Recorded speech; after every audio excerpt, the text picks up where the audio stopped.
Donc moi c'est Colpin Adrien, le restaurant c'est Restaurant au Gourmand sur la place du marché, 8 places du marché à Montélimar.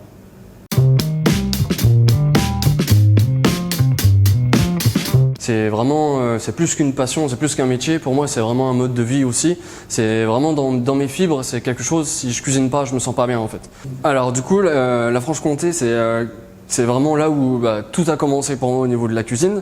Donc c'est vrai que je rajoute toujours une petite touche franc-comtoise dans mes cartes. J'ai commencé vraiment en bas pour finir en fait dans un étoilé à Dijon. Ça s'appelle la Maison des Cariatides. Donc c'est une brigade que j'avais dans laquelle je suis rentré en fait en tant que commis. Et du coup on a obtenu une étoile. Donc c'est vraiment très intéressant pour moi d'avoir pu découvrir tout ce milieu-là, en sachant que je suis vraiment passé par tous les stades de la restauration, de la collectivité traditionnelle. J'ai fait aussi beaucoup de services à l'envoi, de services cabaret également. Donc vraiment pour gagner beaucoup de rapidité, beaucoup de vitesse. Et du coup, l'étoilé m'a permis en fait de plus me perfectionner sur plein de saveurs, des produits qu'on ne travaille pas en manière générale dans des traditionnels. Donc ça a été vraiment très intéressant et très constructif pour moi d'avoir travaillé là-dedans. Alors le nom, ce serait ballotine de pintade farcie, on pourrait presque dire farce forestière. Niveau difficulté, on va dire que sur 5 étoiles, en sachant que le 5 c'est la chose la plus difficile, je mettrais 2,5. C'est vraiment quelque chose d'intermédiaire parce que comme vous allez pouvoir le voir dans la vidéo, vraiment rien n'est très compliqué.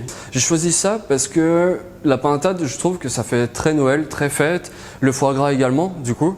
Et forestière, par rapport aux trompettes et puis aux girolles, c'est quelque chose qu'on voit beaucoup dans les restaurants, mais peu de gens le font chez eux. Donc du coup, c'est pour ça que moi j'ai voulu le montrer, vraiment prouver que ça à la portée de tout le monde. Très très simple. C'est de la convivialité la cuisine, c'est vraiment quelque chose d'agréable de pouvoir tous manger tous ensemble et manger quelque chose de bon, c'est vraiment top. Enfin voilà, vraiment bon appétit à tous et bon courage pour la recette. Alors aujourd'hui on va faire des ballotines de pintade, donc c'est vraiment farci aux champignons avec du foie gras. Donc j'ai choisi cette recette là parce que ça fait vraiment très Noël au final, surtout avec le foie gras, les trompettes de la mort, les girolles, c'est plutôt intéressant. On a toujours des petites parures de foie gras qui traînent quand on détaille le foie gras pour tous les convives. Donc du coup, moi j'ai eu l'idée de récupérer justement ces petites parures et les ajouter dans la ballotine, surtout dans la farce, qui va donner vraiment, qui va la nourrir un petit peu en gras et qui va vraiment donner une petite connotation sympa en bouche, pas trop sec. Donc c'est plutôt intéressant à utiliser en fait. Alors, pour commencer, moi je commence toujours par en général ce qui prend le plus de temps. Donc c'est vraiment bien d'organiser son temps de travail au mieux. Donc du coup moi je vais commencer par le petit coulis de potiron à la fève tonka. C'est vraiment top, c'est vraiment une petite amande complètement séchée et ça donne vraiment une très très bonne connotation en bouche. D'amande très légère, c'est vraiment très subtil et très très agréable à utiliser. Et vraiment vous allez surprendre vos invités avec ça. Donc on détaille le potiron. C'est pas la peine de le couper en trop petits morceaux, ça va cuire tranquillement. Moi je le mets directement dans la crème et je le laisse vraiment cuire tranquillement. Du coup on perd aucune étape, aucune saveur et du coup une fois que c'est terminé, on le mixe, c'est fini. On met dans la casserole. Hop. La crème c'est assez important de bien doser au final, il faut vraiment juste mettre à hauteur pour pas qu'il y ait trop. Comme ça ça va cuire bien lentement, il n'y aura pas de problème. Donc voilà, c'est très bien comme ça. Une petite pincée de sel, toujours, très important. Là je mets pas de poivre parce que en fait le problème c'est que si on met du poivre, du coup on va se retrouver avec des petits grains noirs en fait dans la purée et c'est pas du tout le résultat souhaité. Donc du coup moi je prends une tonka entière, voilà peut-être un peu grosse. Hop. Donc voilà, et puis bon on met tout.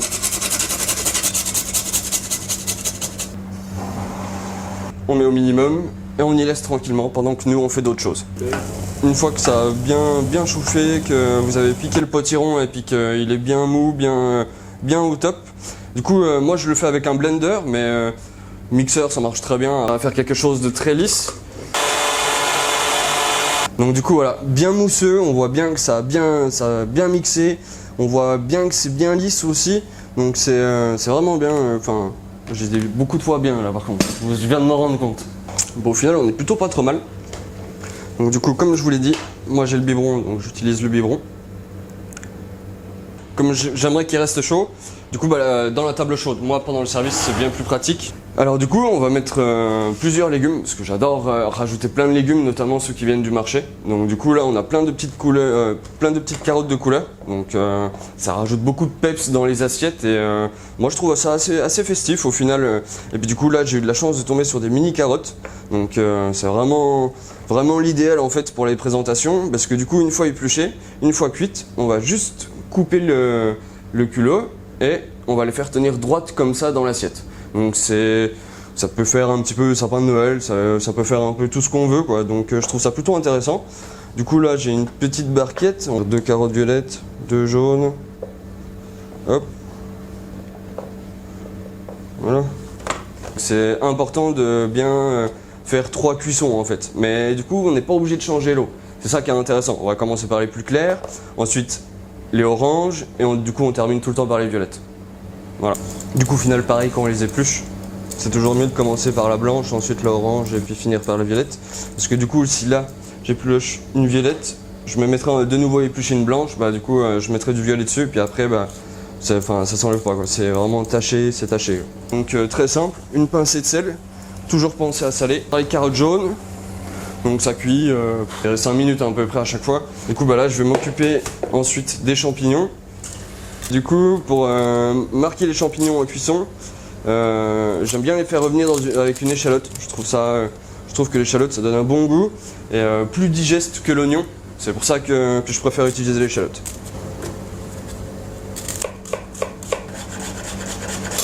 On pense toujours aux carottes.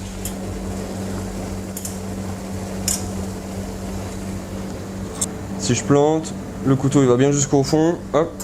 Du coup je les prends, je les mets directement dans l'eau glacée. Là on a besoin d'une petite tête d'ail.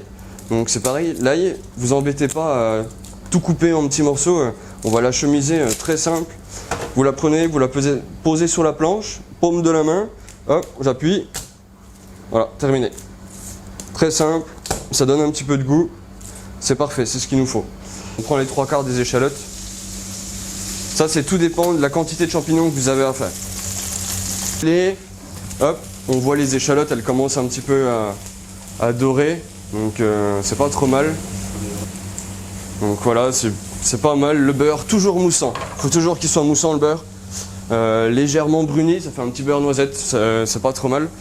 Du coup voilà, pourquoi il faut absolument mettre les carottes dans le bon ordre, parce que du coup là, avec les carottes violettes, ça devient tout de suite bleu-violet l'eau, donc du coup, voilà le problème. Légère résistance, on voit que le couteau s'enfonce bien jusqu'au fond, hop, on les prend, on les met directement dans l'eau.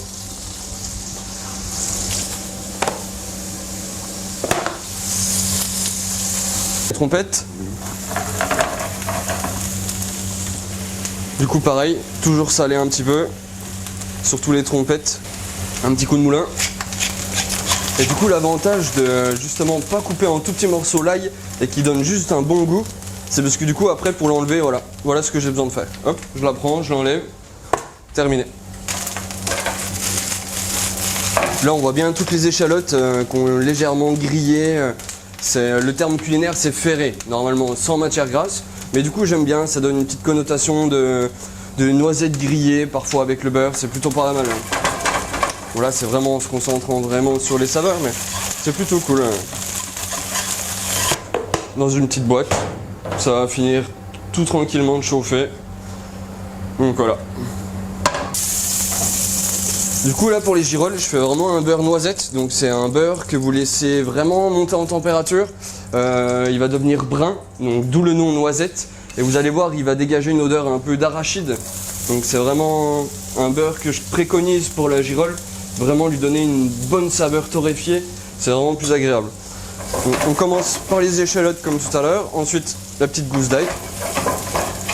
Toujours pour donner ce goût de champignons un peu en persillade, donc qui est toujours agréable. Donc là, il faut bien les mettre à fond, bien les faire griller.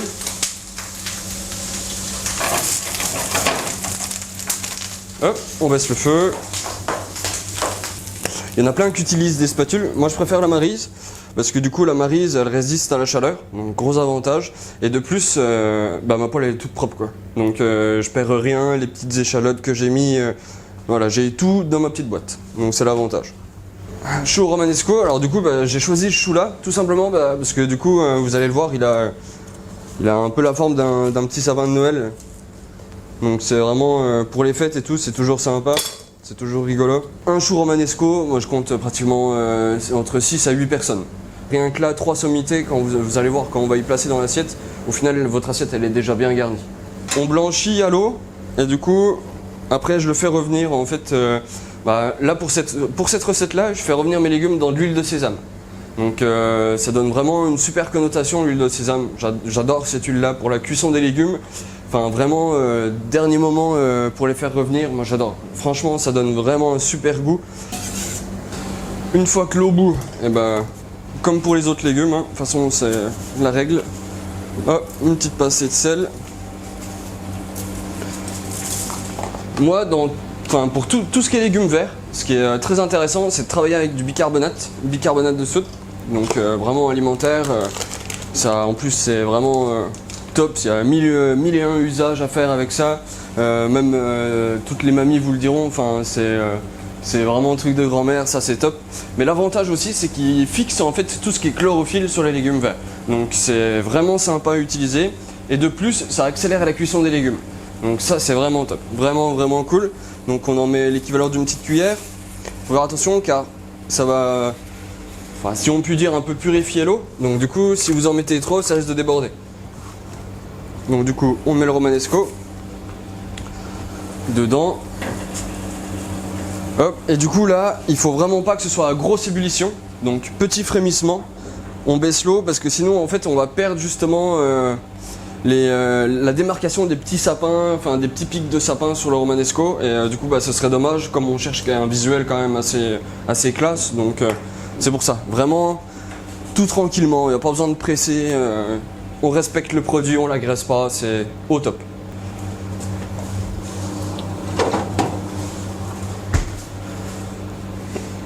Donc là on a nos cuisses de pintade. Donc, du coup il faut les désosser. Donc après vous si vous allez dans le commerce directement au supermarché, je pense que vous pouvez les demander déjà désossés. Franchement je pense que 9 fois sur 9 fois sur 10 le boucher il va vous les désosser. Après c'est très simple à faire. Vraiment si vous voulez vous entraîner, c'est hyper simple. Il suffit d'avoir un bon couteau. Donc c'est vraiment, on longe les os, c'est plus un travail de patience que vraiment difficile en fait au final.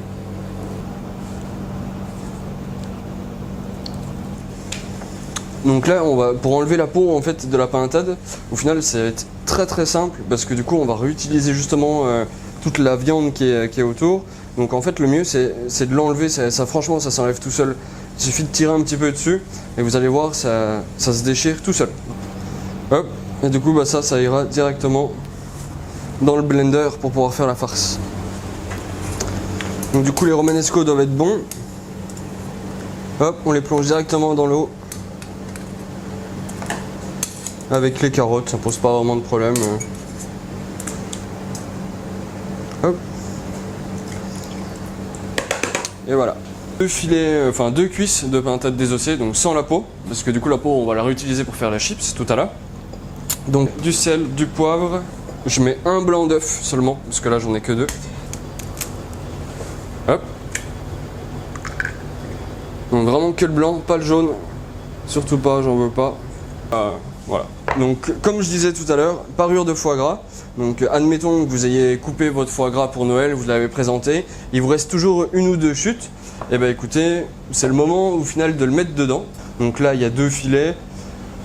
On va partir sur 40 grammes de foie gras, c'est largement suffisant. Un petit peu de crème, parce qu'une bonne farce, on met toujours un petit peu de matière grasse avec. On ferme et on va faire tourner. Hop.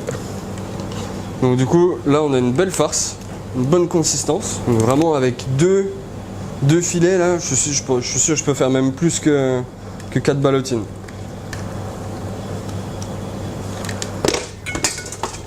on va mettre les champignons dans la farce. Mais du coup, juste avant, on va pouvoir lancer la chips de peau de pintade qui va être très intéressante pour la suite. Hop.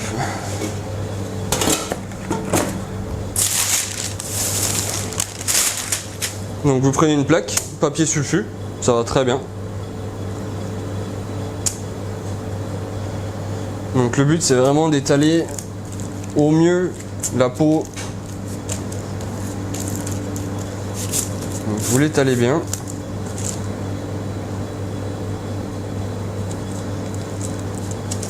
Et du coup ça c'est la peau des deux cuisses de pintade avec lesquelles j'ai utilisé pour faire la farce. Donc c'est vraiment, encore une fois, on perd rien. On réutilise tout. Je la recouvre parce que sinon elle va se replier un petit peu sur elle-même, tout simplement. Donc bien recouvert, et encore en plus pour éviter je ne sais quel désagrément, hop, on met quelque chose par-dessus, comme ça là on est sûr qu'on va avoir quelque chose de très plat, très croustillant. Donc du coup on part à 200 degrés pendant 10 minutes à peu près.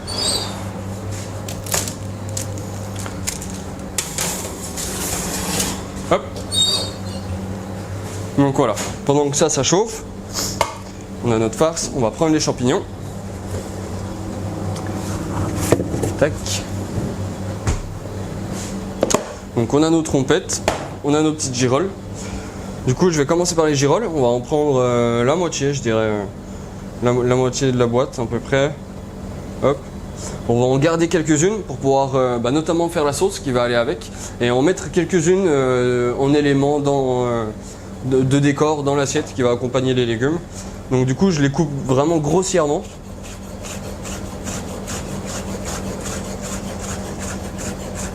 Hop. On met dedans. Moi je vous conseille de les couper plus finement que les girolles, parce que vous allez voir ça va être sinon ça va être compliqué en fait. Quand vous allez vouloir pocher, ça va être compliqué.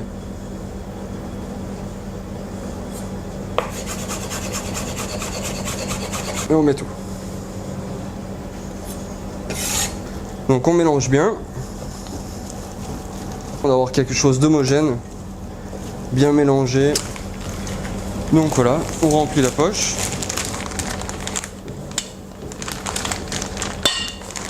Hop. Bon, je coupe une extrémité.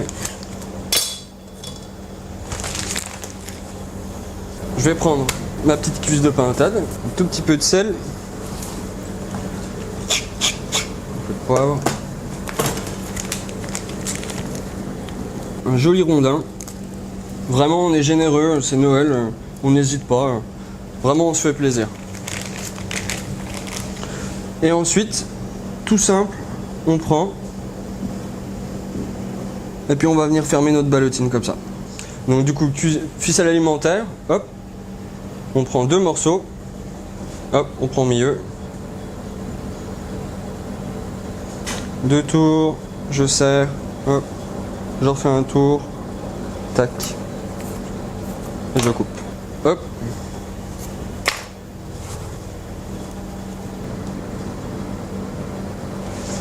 On va passer au roulage de la ballotine.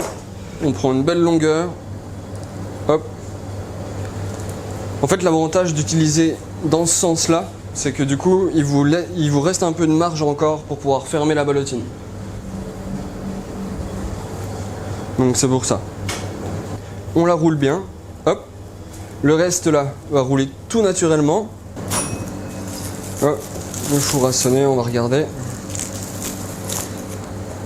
Vous allez voir, ça roule tout seul. Et ensuite, le but, ce serait de faire un nœud. C'est pour ça l'avantage d'utiliser toute la longueur comme ça, c'est que vous pouvez refaire un nœud tranquillement. Hop. Moi, je fais un petit tour. Du coup, le four a sonné. Ça fait 20 minutes. On va regarder. Voilà, puis là, on a quelque chose d'assez dur. Et là, en séchant, ça va devenir encore plus croustillant. Donc, c'est vraiment super. Donc là, ce qui est top en fait d'entendre, c'est ça. Je vais mettre près du micro. C'est vraiment C'est ça qui est intéressant. C'est ça qui est top. Donc du coup voilà, moi je vous conseille de le casser en plusieurs petits morceaux. C'est vraiment, on entend bien le craquement, ça donne juste qu'une chose, c'est ça. C'est vraiment top. On a vraiment le goût du poulet grillé.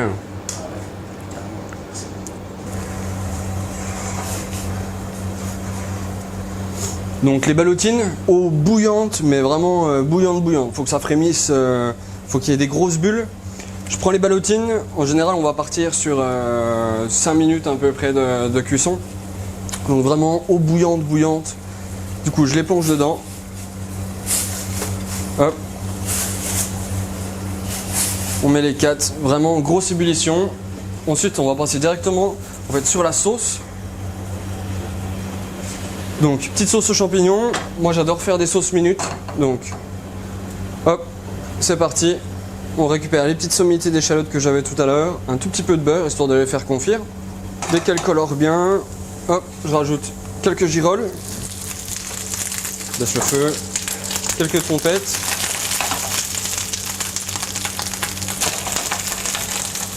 Donc là je ressale pas et je ne poivre pas non plus, parce que du coup les champignons ils sont déjà assaisonnés. Donc voilà, je déglace avec un petit peu de vin blanc.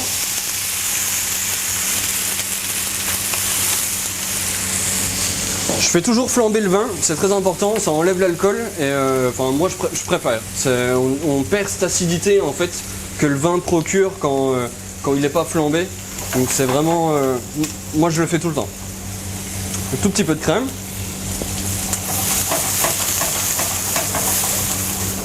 Et du coup on va laisser ça tranquillement. On y met tout doucement, ça va réduire, peinard. Mais du coup, on va l'utiliser pour faire réchauffer quelques girolles et puis quelques trompettes qu'on va pouvoir mettre dans l'assiette. Ça va rajouter quelques éléments de décor. C'est pas trop mal. Donc, tout petit peu de beurre. Hop. Une petite poignée de trompettes. Et c'est pareil, là, on cherche pas à cuire, on cherche vraiment juste à réchauffer tranquillement. Donc voilà. On voit que la sauce elle commence à légèrement épaissir. Donc du coup c'est pas trop mal. On est plutôt bien, elle a même changé de couleur donc c'est parfait. Là, une autre petite poêle bien chaude.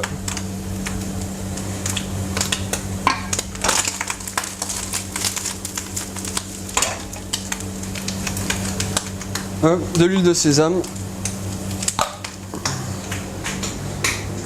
Donc ça vous en trouvez dans le commerce sans problème. Donc on en met un petit peu. Hop. On va la laisser tranquillement monter à température. Et c'est dommage que vous ne soyez pas là, mais vraiment on commence à sentir le sésame torréfié, c'est vraiment super top. Et du coup on va mettre nos petits légumes, les carottes.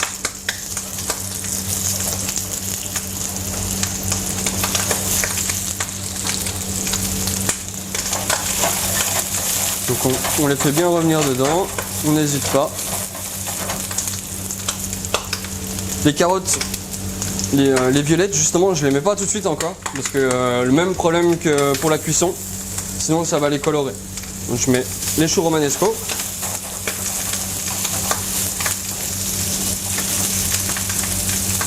Donc voilà, bien les enrober d'huile de sésame, ça donne une bonne saveur. Hop, les petits choux romanesco aussi, on les retourne. Et du coup là je suis vraiment feu très bas parce que je veux vraiment pas que ça...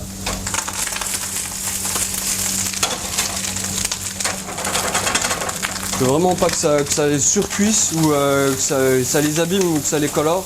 Donc vraiment très léger. On respecte bien le produit, on en prend soin, c'est des produits frais. Ils viennent du marché, alors faut les respecter. Hop, une fois qu'on n'est pas trop mal, je viens les déposer sur le papier absorbant pour vraiment aspirer l'excédent d'huile qu'il pourrait y avoir. À ce moment-là, je ne rajoute pas d'huile parce qu'il en reste un petit peu.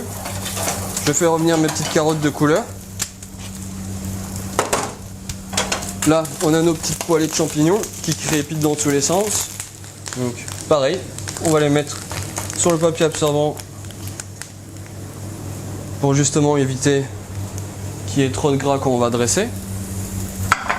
Là, on voit bien que la sauce, elle a bien réduite. C'est vraiment comme il faut, nappant. Ça va être parfait là.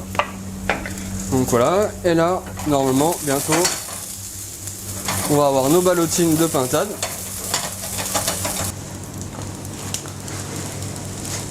Hop. Voilà. Donc là, ça va faire un tout petit peu plus de 5 minutes. Donc du coup, on va en prendre une. On voit qu'elle n'est pas tout à fait prête encore, mais c'est pas forcément très dérangeant. Il faut que ça reste bien moelleux encore. Et puis on le voit là, qu'il y a du jaune un peu sur le côté de la ballotine. Donc c'est pas très grave.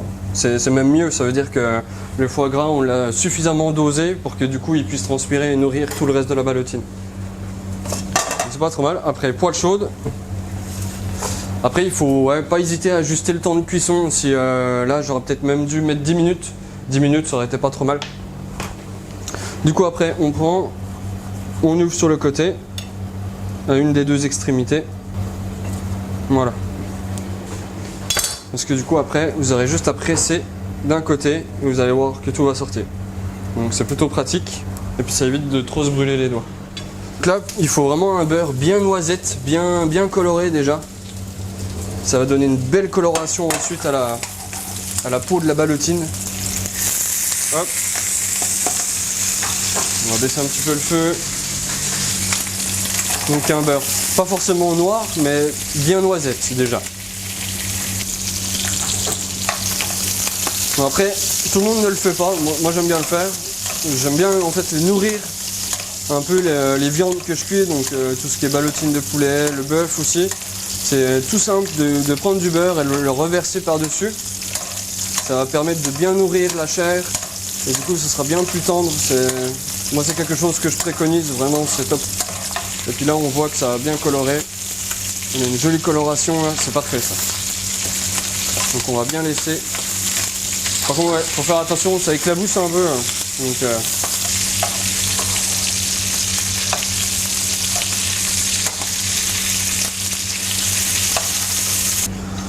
bon, après, pour la ballotine, il n'y a pas 50 solutions. Hein. On la prend, on la pose sur la planche, on coupe sur le côté. Ça a l'air pas trop mal. On recoupe là un coup. C'est légèrement rosé, c'est normal. C'est parce que du coup la pintade a une chair très rouge. Donc c'est plutôt bon signe. Donc après on peut soit la tailler comme ça là. On aurait presque pu même la laisser un petit peu plus longtemps. Hop. Ou hop, et moi je la coupe en deux. Tac. Donc on est plutôt bien. Une belle ballotine. On voit qu'il y a un petit peu de jus au milieu, donc c'est cool. Ça veut dire que le foie gras a bien fait son travail. On va en enlever 2, 3. Hop.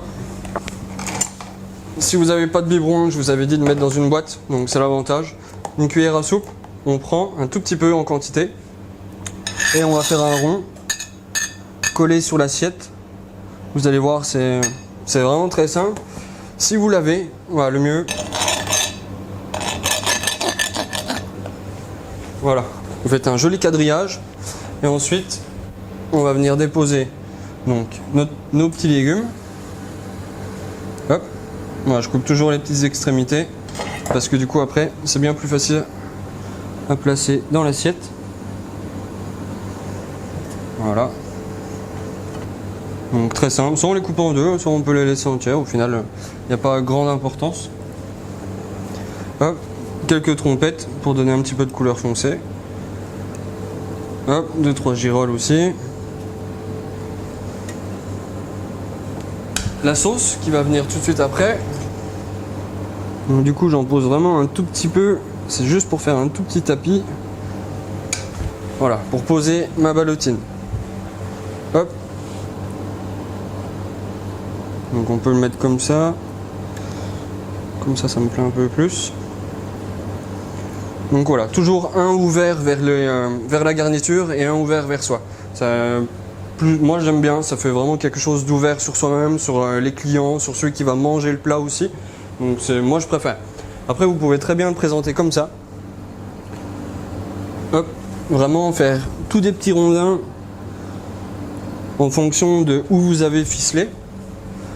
Donc comme en cuisine on est très sur les nombres impairs, du coup bah, j'en mets 5. Comme sur les carottes, il y en a 3 là. Hop, et du coup on peut poser un tout petit peu de sauce par dessus, en sachant qu'on mettra forcément un petit récipient où il y aura de la sauce à côté pour accompagner. Hop. Du coup on verse tout ça là-dedans. Hop.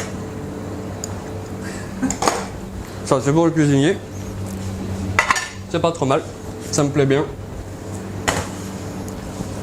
Ah, du coup on peut présenter ça comme ça. Avec les petits chips de poulet, on n'a rien perdu, on a la sauce qui est accompagnée, les petites ballotines de pintade. Après on peut même pousser un petit peu le vis si on veut remettre une chips comme ça sur le côté ou même planter directement dedans. Parce que du coup la farce le permet, comme elle est très onctueuse, très légère. Donc voilà, c'est coloré, c'est pas trop mal. On pourrait presque rajouter quelque chose de rouge. Moi j'aime bien tout ce qui est un peu rouge et très coloré, mais comme ça me va très bien. C'est très sympa, il n'y a pas trop, il n'y a pas moins. C'est un joli plat. On a une belle coloration de la ballotine, on voit bien que c'est bien rosé parce que c'est des produits frais. Donc c'est plutôt top.